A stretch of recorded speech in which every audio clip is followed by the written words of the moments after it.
Hello there, YouTubers! Lasers firing on Hawaii, creating all of the disaster and fires that are there. We're going to be diving into that topic today. I know this is slightly off topic from my regular channel videos. We do mainly web development, graphic design, how to build your business, that type of stuff. But in this case, there has been a lot of talk about laser beams firing at Hawaii and creating the crazy disaster that's happening here. My heart goes out to all of the people that got affected. It's a truly tragic disaster.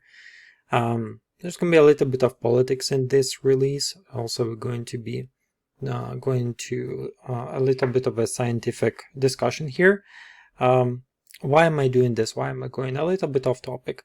Well, the reason why is because I'm an electronic engineer by profession. I have bachelor's in electronic engineering, and lasers are one of my passions. I've built lasers. I've built T lasers, which use basically atmospheric gases to create laser beams using high voltage. That was really fun to do back in high school. I've also dissected laser DVD players and got laser diodes out of them, and used spare parts from that same system to put together a laser pointer myself, which is a really powerful thing. It would actually burn stuff, like physical things. You can set stuff on fire. And accidentally that laser just went across my eye at one point, and my eyes really hurt. That's when I realized that that thing is really, really dangerous. And one more accident, I could have lost my vision. So that was pretty much when I stopped playing with lasers. But I did study the subject in university further with a really great professor who had a friend also in PhD in some university. He was building lasers for military and stuff. So we had really great discussions around that topic. Anyhow, let's get back to the topic of lasers and a little bit about them. I'm not a huge expert in lasers. I'm really more on a hobby level with them, but that's enough knowledge to bring forth some of the facts that might give you some more angles to look at this, so you can make a more educated decision on what's happening. One thing that I want to show you is this picture here, which shows as if there is a laser beam coming from the clouds all the way down and firing up whatever that's there. This is one of the more popular images circulating the internet of the proof of the laser beams firing. Looks really interesting, really disturbing, but if you think about it, there are clouds at the top, so laser beam would have dissipated a lot of energy by the time it would have reached Earth. It's very difficult to penetrate the cloud for a laser, especially of that magnitude. You would actually see a huge fireball if that were to happen up in the clouds, because laser of that strength would overheat the water molecules in the clouds, and you would see a fireball at the very top and at the very bottom. So the fact that there is no fireball at the top is one thing to actually say, hey, this is odd. It's not supposed to, we're supposed to see something at the top as well in the clouds. And the other thing is, look at this huge fireball. Looks like the whole thing exploded, but in reality, I mean, lasers are not dynamite. They're not TNT. This looks like there's a huge explosion of a factory that blew up. If it's a house, you've got to have nuclear size laser up there, and we'll go into the discussion why such a powerful laser would be needed. There are other pictures which look like almost photoshopped, I would say. Definitely photoshopped image right here. I mean, could it happen? Sure, if they're alien technology that I don't know about. But then we're not dealing with anything that people would actually know about. We're dealing with alien technology, if stuff like that actually does exist. But I would probably say that the pictures here, they're more or less a phenomenon that is a bit more explainable, which you can see by photography. If person takes pictures, you'll see that cameras, cell phone cameras, they actually have a way to you can create glares in cell phone cameras. So there's YouTube videos on how to prevent glares in making pictures, so that when you're taking a photograph, you're not making you're not creating glares by your cell phone. And look at this picture. You can find a lot of pictures like that. In fact, when you took pictures with your cell phone or with any other camera for that matter, you will see glares like that. And the reason why you have glares is because of the way that the lens focuses light. At a certain angle, you'll get glare like this. Definitely looks like a previous image that we looked at of the laser beam coming down from the clouds.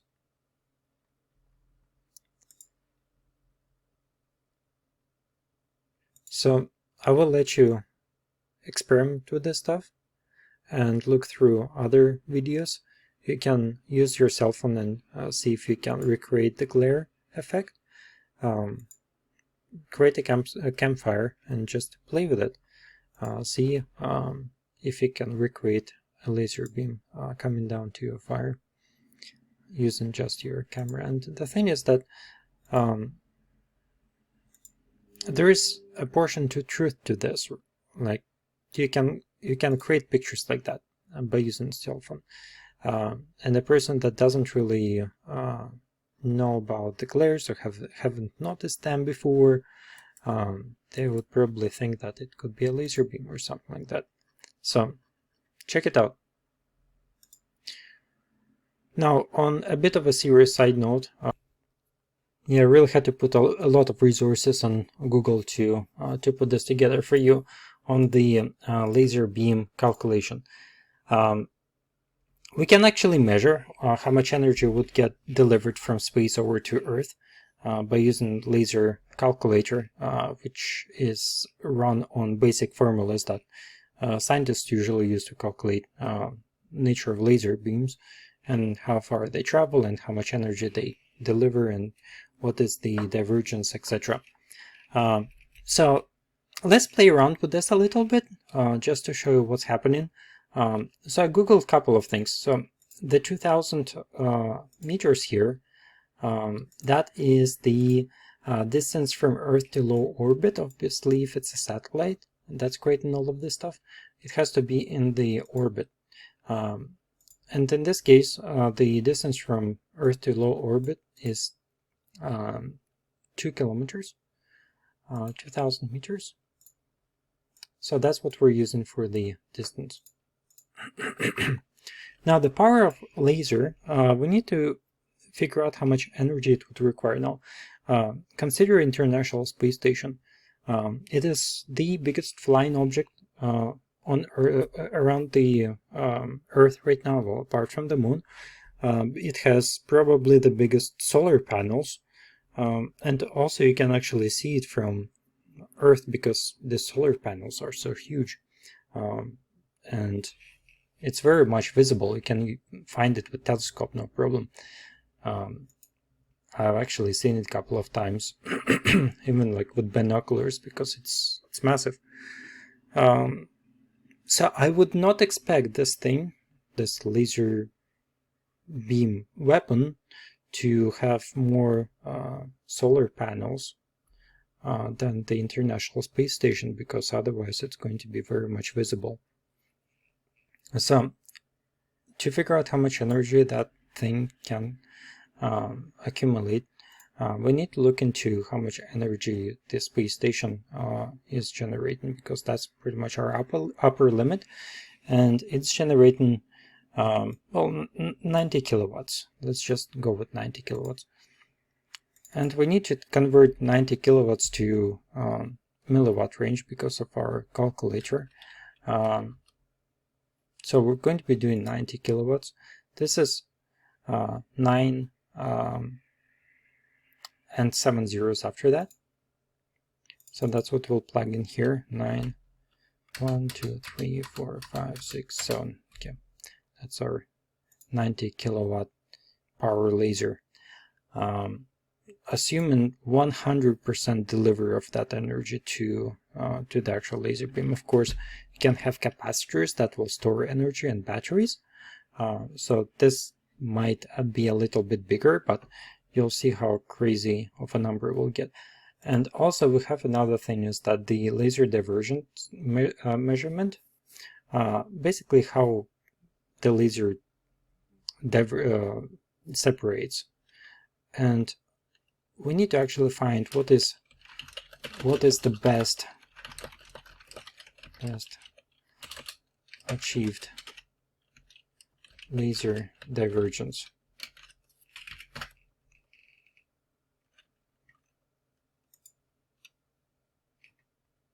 Give me a second, let me find it. Well, based on this article, what I see is that they achieved 0.138 as the best. And it's going to be smaller in space, obviously. So let's use that as our best metric. 0.138, basically over distance, how far the laser starts to separate out into a bigger shape. Lasers are not perfect. When the laser beam shines, you can actually play it do it yourself and experiment. You shine a laser lighter across the room, go to the other side of the room and actually look at that laser ball. It's going to be fairly large. It's going to be the size of your thumb, if not bigger. You shine that across your backyard over to the neighbor's house. Go and look at that point. It's going to be fairly large. It's going to be the size of a baseball already. So this number is important because it shows you how the laser gets separated out over distance. And I think I've made a mistake over it with calculations here. Okay, 0.138 diameter at aperture. Okay, this is an important metric here. This is the how big your lens is. So the bigger the lens, the more power it can transmit. The smaller the lens, the smaller the power that it can send through, because the more energy will transfer through that smaller lens, the more perfect that lens has to be. They would probably use like a diamond or something to make that lens out, because it needs to be really or sapphire to make sure that it doesn't have any impurities and that it can withstand fairly large temperatures. So I would say 3 millimeters is pushing it, but let's test it out. Alright, so drum roll, here's our calculations. So laser intensity on Earth will be this with our configuration. How much power do we need to set something on fire? So the thing to set something on fire will need 100 milliwatts of energy to set something on fire. In this case, we're getting not even one, and not even close to it. You'll probably not even see it with your eyes. It's going to be so low. So let's say they found a way how to accumulate that energy, and we're going to add like 3 more zeros to this number. Now they're going to use huge capacitor bank to store the energy, super caps there, and they're going to shoot it down. I mean, 3 more zeros, that's like incredibly large amount of power that they're going to be using here. Let's test it out. How much power is that? Milliwatts to, yeah, this is like 90,000 kilowatts. That's like a power plant. Like, you've got to have so much energy stored That's a crazy amount of energy. So in this case, you would actually see it, but it's going to be a fairly large circle. So all in all, I mean, with all of the calculations that we see here, creating anything that would actually put out that much energy is pretty much impossible with today's technology. Now, if there is something like that, that would be alien technology or superhuman, super potential technologies that nobody knows about. Now, do these technologies exist? Maybe. Not sure, but I don't think so. The reason why I don't think so is because military right now is going, well, there's a military conflict, Ukraine and Russia, that's happening. And in the war, the best of the best technology is being used. And that is the cutting edge of our military advancements. So if you are to see secret military technology being played out and used, that would be in a military situation, which we have a perfect scenario of what's happening right now with Russia, Ukraine, and United States and the whole Europe involved in a colossal, very big war that's happening. And here's a quick footage of one of those videos of what's happening on the front right now. And yeah, there is a drone that's going to strike. I think it's a tank. I'm not sure what machine that is. But what I want you to look at is the surrounding fields.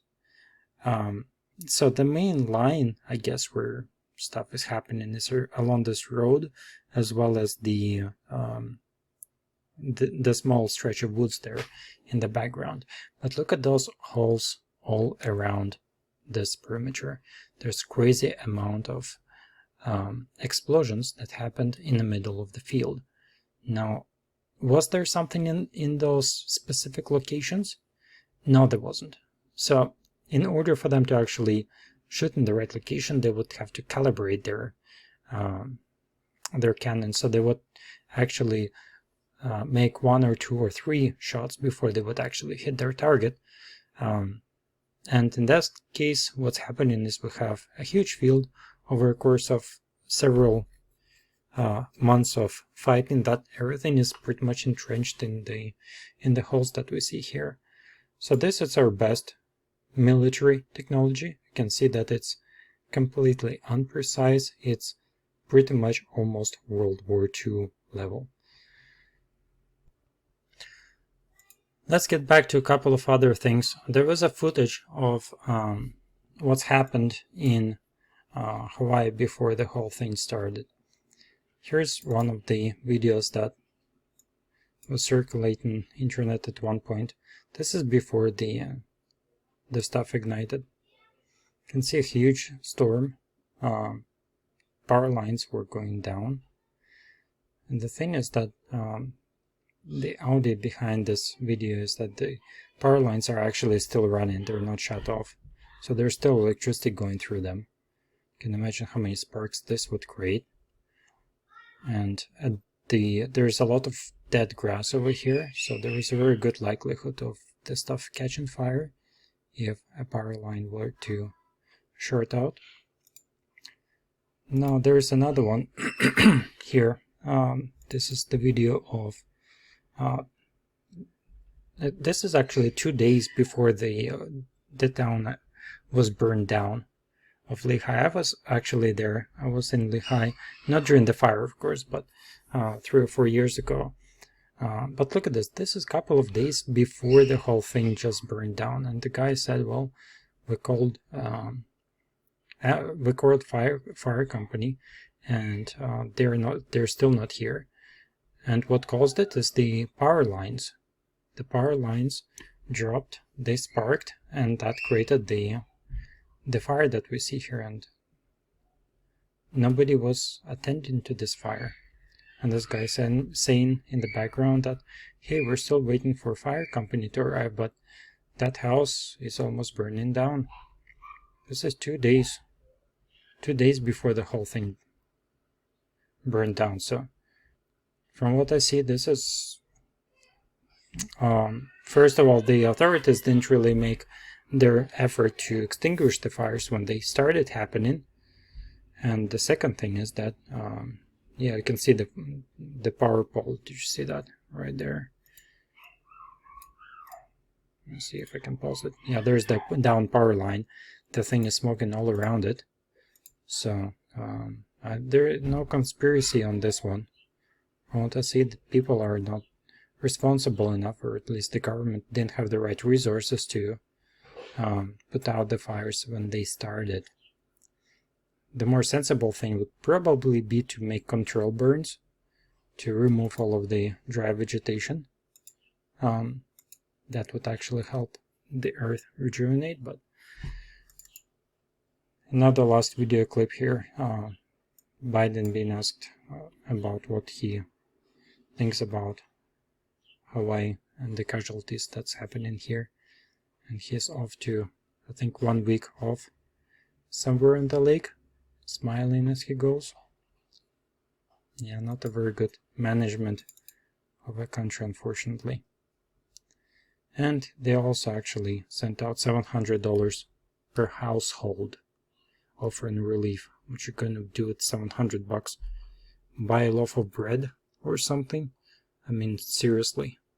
People lost their lives, their houses, and they're given $700 per household. This is a joke. Anyhow, yeah, I'm just a little bit upset at what's happening in our country and realities of the laser intensities and all of the other things related to the conspiracy theories. Just do a little bit of math and a little bit of research. Hopefully this was a good starting platform. You can go and continue the research yourself and find a bit more about what's happening there. Also, the latest on the military and the top secret military equipment that's there. Yeah, just check out War in Ukraine. You'll get all sorts of different top secret military equipment that's being used. And it's not anything crazy that you might expect. And the craziest thing that has ever been used so far is the hypersonic missile, which is basically a missile that travels at a very high speed. But that's pretty much all that there is for now from what we see in the military. So I think the laser beams are, well, from what my research shows, it's definitely not existent. Anyhow, hopefully this was helpful. Maybe you don't have the expertise to didn't know where to start on this stuff. Obviously, me having bachelor's in electronic engineering gives me a little bit of a head start when it comes to research on the laser weapons. And I just wanted to pitch in my 2 cents on the topic and give you a slightly different perspective on the subject. Hopefully this was interesting. Hopefully you found it useful. If you know somebody who's on the fence wondering if the laser technologies actually exist or not, maybe that video might help them understand the nature of lasers a bit more and make their own decisions. Alright, have a good day.